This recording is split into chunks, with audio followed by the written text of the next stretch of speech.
Good morning विद्यार्थियों। आज की क्लास में हम अध्ययन करेंगे 10th क्लास हिंदी विषय में। तो विद्यार्थियों, हमने जो पिछला अध्ययन किया वो क्रिया विशेषण के बारे में अध्ययन किया था, और आज का जो हमारा प्रकरण है वो प्रकरण भी क्रिया विशेषण है।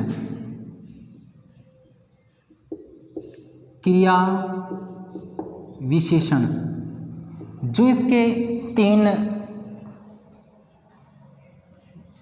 टॉपिक्स जो थे हमने पढ़ लिए थे, और 3 जो टॉपिक बचे थे उनके बारे में हम आगे अध्ययन करेंगे।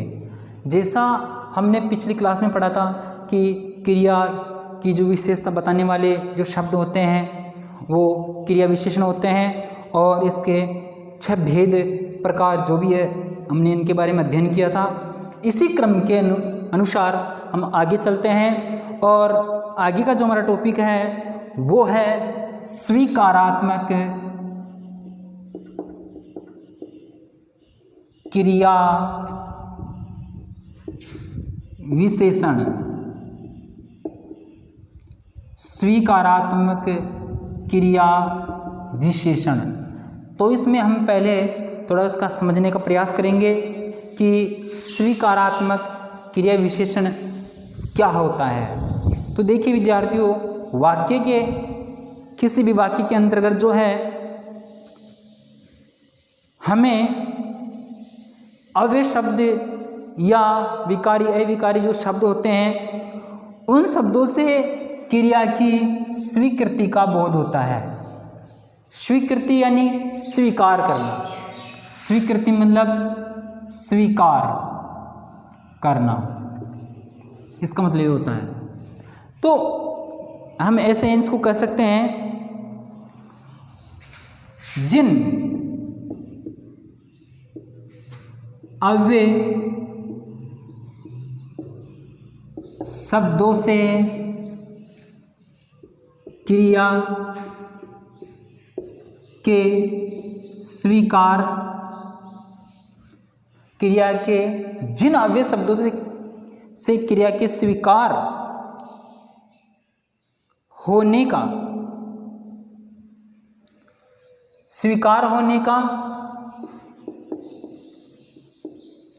स्वीकार या स्वीकृति भी बोल सकते हैं,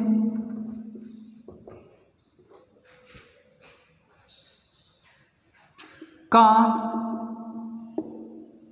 बोध होता है, उसे स्वीकारात्मक क्रिया विशेषण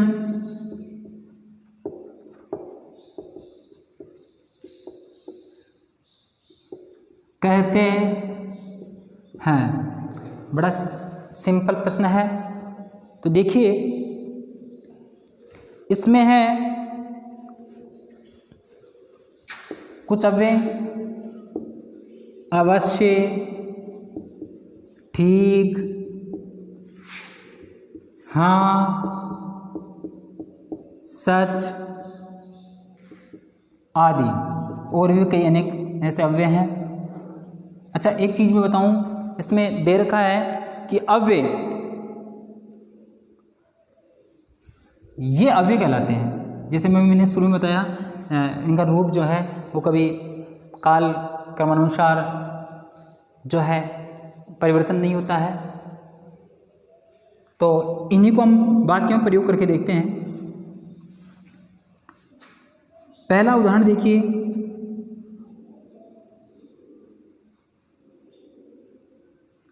आज मैं अवश्य ही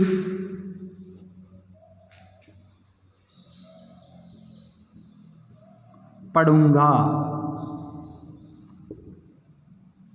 आज मैं अवश्य ही पढ़ूंगा।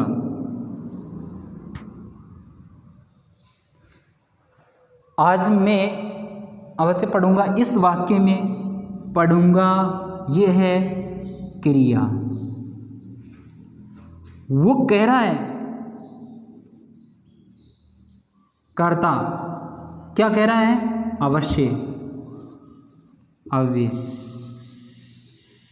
वो स्वीकार कर रहा है कि मैं आज अवश्य मतलब जरूर पढ़ूंगा। क्रिया की स्वीकार कर रहा है, ये क्रिया को क्या कर रहा है? स्वीकृत कर रहा है कि हाँ आज मैं अवश्य जरूर पढ़ूंगा।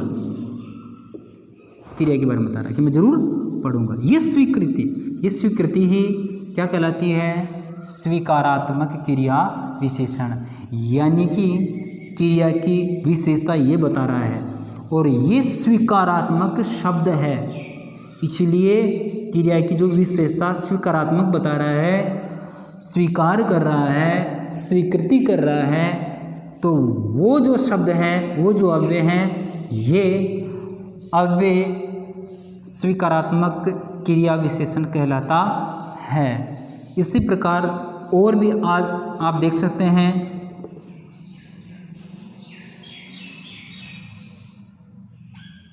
हाँ मैं भी चलूँगा। और भी कई वाक्य बनते हैं छोटे छोटे। हाँ, ये मैं भी कर्ता स्वयं के लिए कह रहा है। हाँ, स्वीकार कर रहा है कि चलूँगा, मैं भी चलूँगा। हाँ, ये क्रिया को स्वीकार कर रहा है, क्रिया की विशेषता बता रहा है। हाँ, स्वीकार कर रहा है, मैं चलूँगा। चलना क्रिया है, ये इसके बारे में। हमें सदैव सच बोलना चाहिए। बोलना क्रिया है, ये तुरंत अपनी विशेषता बता रहा है। क्या बोलना चाहिए? सच। स्वीकार कर रहा है कि हाँ सच, सत्य, सच बोलना चाहिए, तो ये इसकी विशेषता बता रहा है। तो क्रिया की स्वीकारात्मक अभिव्यक्ति दे रहा है, तो ये विशेषता बता रहा है। और विशेषता ऐसे स्वीकारात्मक विशेषता बताने वाले शब्द जो है वो स्वीकारात्मक क्रिया विशेषण कहलाते हैं। ऐसे आदि जो है हम शब्द बना करके पढ़ सकते हैं।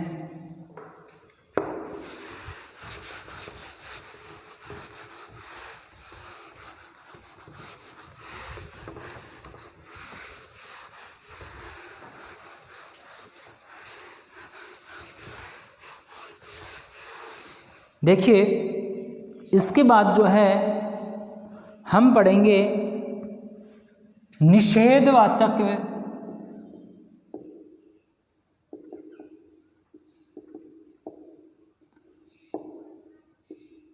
क्रिया विशेषण। देखिए, इस शब्द से हमें प्रतीत हो रहा है कि निषेध करना, वर्जित अर्थात मना करना, निषेध करना, किसी भी कार्य के लिए निषेध करना। अर्थात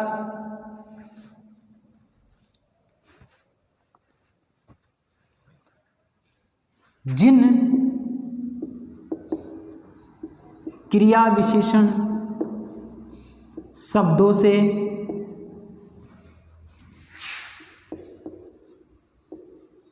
क्रिया के निषेध होने का बोध हो। अब यहाँ पर हम क्वेश्चन में लिखिए निषेध या नहीं या वर्जित होने का बोध हो।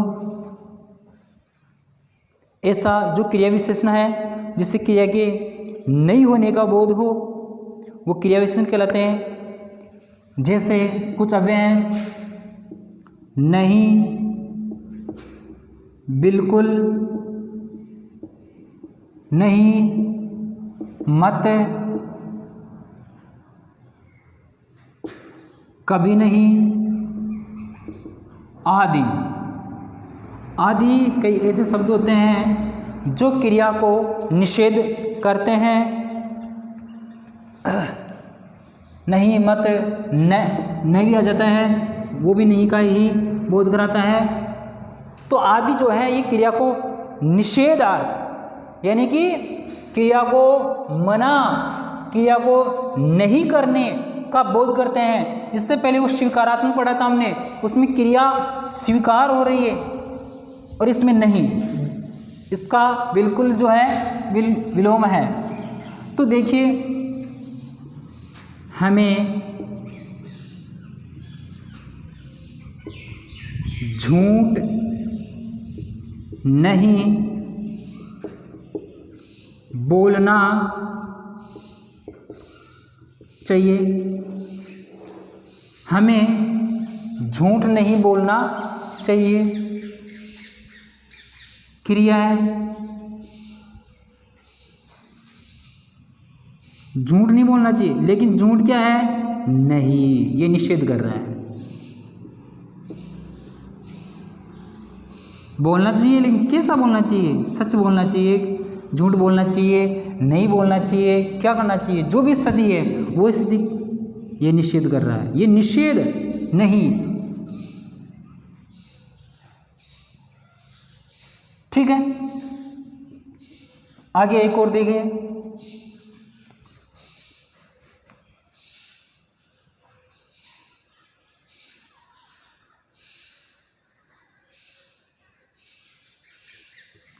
आप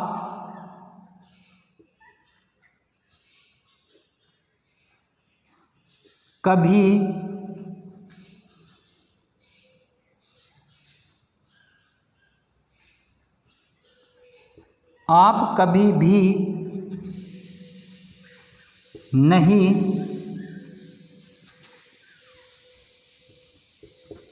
पढ़ते हो। आप कभी भी नहीं पढ़ते हो। नहीं पढ़ते हो क्या? नहीं पढ़ते हो, दिखावटी पढ़ते हो। हाँ, तो पढ़ना क्या है? क्रिया है। पढ़ना क्या है? क्रिया है। कर्ता की ओर इशारा कर रहा है। नहीं पढ़ते हो आप, तो निषेध कर रहा है कि नहीं पढ़ते हो, तो निषेधात्मक विशेषता बता रहा है क्रिया की कि नहीं पढ़ता है। नहीं, तो नहीं क्या है? निषेधात्मक क्रिया विशेषण है। ठीक है, आगे चलते हैं।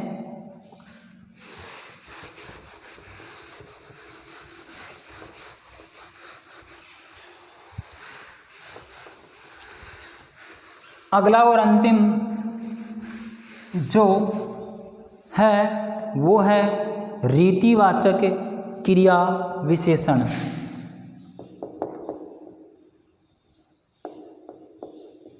रीतिवाचक क्रिया विशेषण। देखिए हम इसमें जानेंगे कि जो है वो रीति क्या होती है।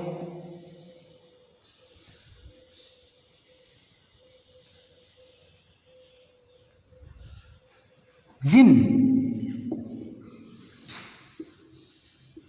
क्रिया विशेषण से क्रिया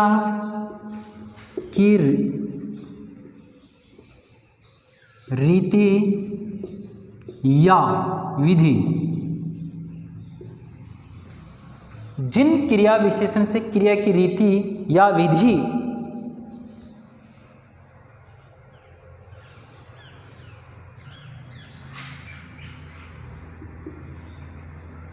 होने या विधि का पता चले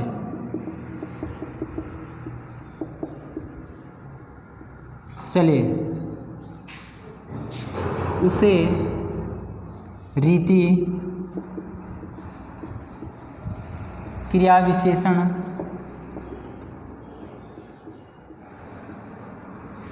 कहते हैं। यानी कि कुल मिला के बात यह है कि इसमें क्रिया की रीति और विधि ये दोनों तय करती है। मतलब सर कैसे? तो देखिए एग्जाम्पल, शीला विनय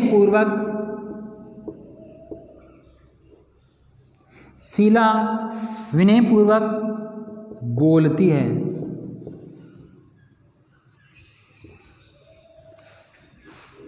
ये एक छोटा सा वाक्य आपके सामने, ये है आपकी क्रिया बोलना। क्या है? क्रिया। कैसे बोलती है? ये क्या है? इसकी रीति है। ये इसकी क्या बता रहा है? विशेषता। क्या बता रहा है? विशेषता। तो विनय पूर्वक बोलती है, क्रोधित होकर बोलती है, झगड़ालू स्वभाव से बोलती है। कैसे? वो रीति है। वो क्या है? रीति है कि वो बोलने की किस प्रकार बोल रही है। गुस्से में बोल रही है, विनयपूर्वक शालीनता से बोल रही है।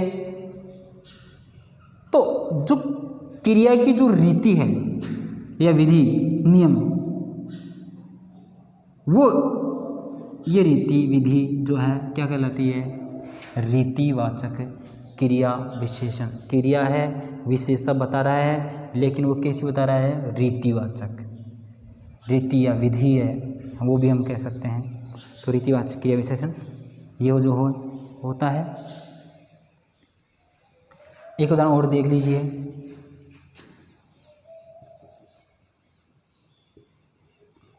मनीष बहुत तेज दौड़ता है। मनीष, या इसको ऐसे कर लीजिए, तेज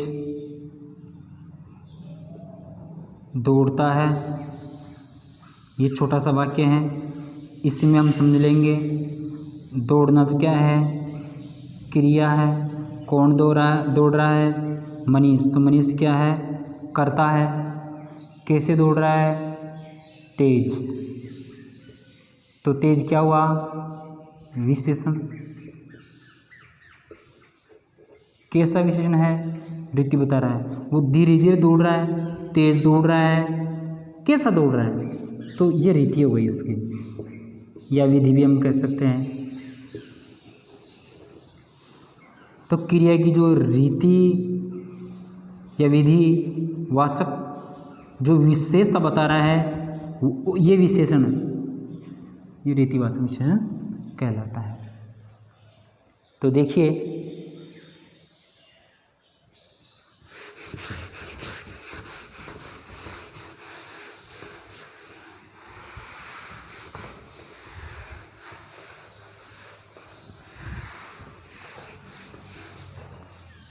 आगे चलते हैं हम।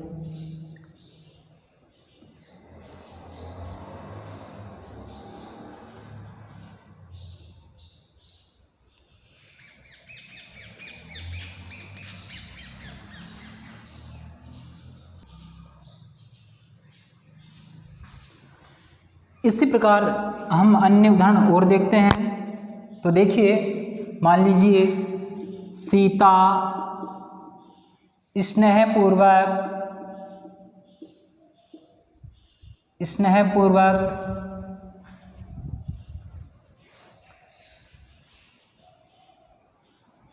बातचीत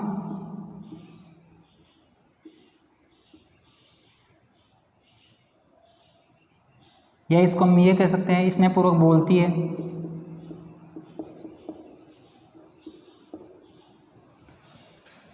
तो सीता और बोलना ये करता है, ये क्रिया है। तो ये स्नेहपूर्वक, ये स्नेहपूर्वक, वो प्रेमपूर्वक। तो स्नेहपूर्वक क्या है? रीति या विधि। ये शब्द ये विशेषता बता रहा है क्रिया की, स्नेहपूर्वक बोलती है, ये रीतिवाचक क्रिया विशेषण कहलाएगा। इसी प्रकार देखिए वह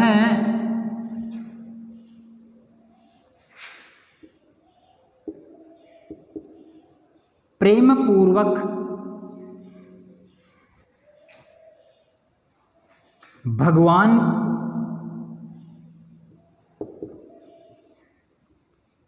के भजन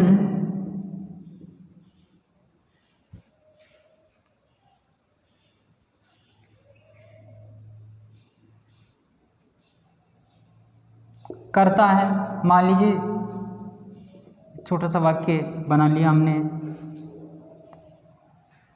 हालांकि ऐसा होता नहीं है, जो भी है। तो भजन और करना क्रिया, भजन कर्म है, किसके कर रहा है? भगवान। लेकिन कैसे कर रहा है वो? प्रेम पूर्वक। भजन तो करता है लेकिन प्रेम पूर्वक, या हम इसको श्रद्धा भाव भी कह सकते हैं, श्रद्धा भाव। तो ये जो है, ये शब्द क्या हो गया? ये शब्द क्या हुआ? रीतिवाचक, यानी विधि। भगवान को भजने की जो विधि है वो स्नेहपूर्वक, श्रद्धापूर्वक, प्रेम पूर्वक है। ऐसे भी हम कह सकते हैं मीरा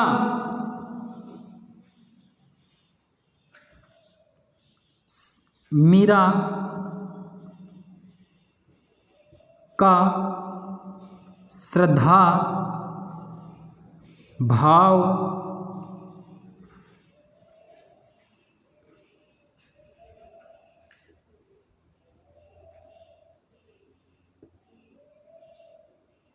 भजन करना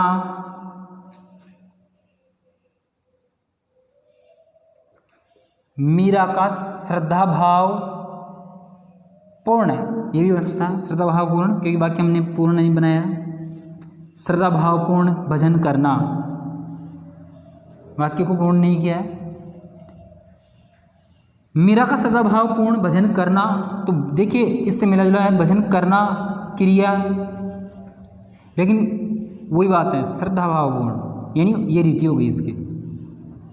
भजन तो कर रही है, क्रिया कर रही है, लेकिन किस प्रकार कर रही है? श्रद्धा भाव पूर्ण। उसके जो हृदय में भाव है वो श्रद्धा से परिपूर्ण है। तो ये जो रीति है, क्रिया की क्या रीति हुई? श्रद्धा।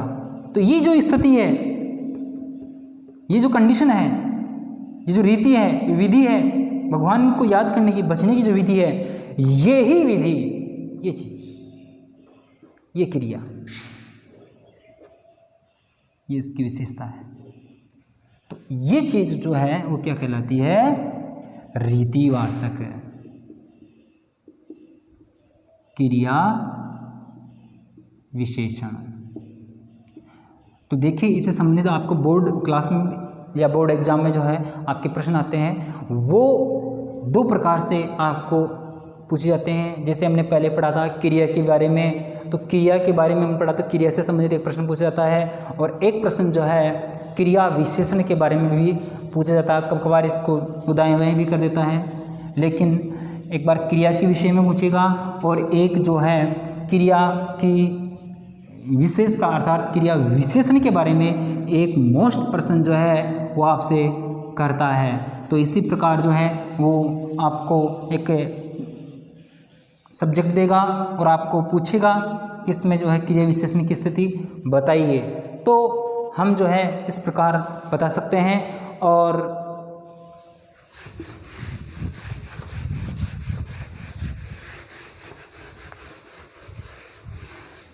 ठीक है विद्यार्थियों, आज की क्लास में हम इतना ही। आज का टॉपिक हमारा संपूर्ण है और आगे हम अध्ययन करेंगे। धन्यवाद।